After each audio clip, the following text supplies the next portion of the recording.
هلو يا حلوين، صحيت الصبح بمسك كده التليفون لقيت صاحبتي بتتصل بيا. الو، ايوه عامله ايه؟ كويسه، يلا بينا نتقابل، عايزه انزل اشتري شويه حاجات. قلت لها ايه ده؟ طيب اوكي ماشي نتقابل امتى؟ قالت لي لا دلوقتي. قلت لها ايه ده؟ إيه دلوقتي؟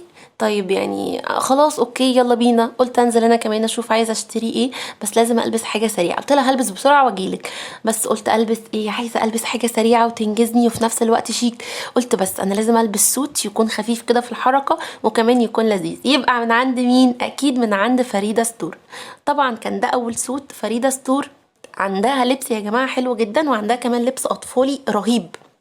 نيجي بقى لخامة السوت ده، كان حاجة تحفة.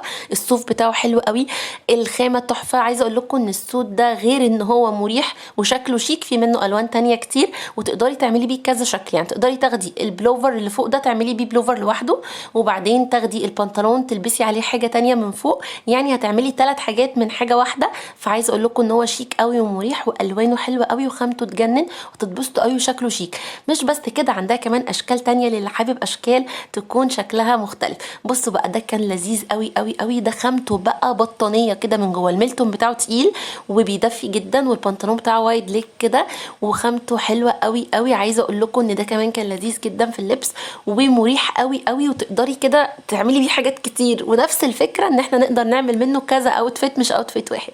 مش بس كده، هي عندها كمان الاسعار حلوه قوي. احسن معامله تتعاملوها من فريده ستور بجد. مهجه عندها حاجات حلوه قوي قوي قوي قوي.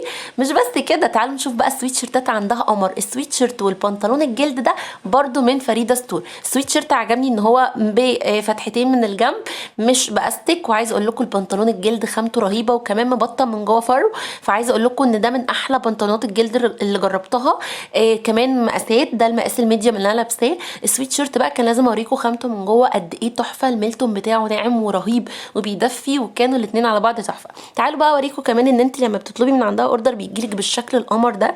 مش بس يعني بيبقى حاجه حلوه، لا الشكل كمان لطيف قوي. بتفتحي كده الاوردر بتاعك وتلاقي جوه كارت مكتوب عليه فريده ستور، وكمان بتلاقي عليه دعاء لبس الثوب.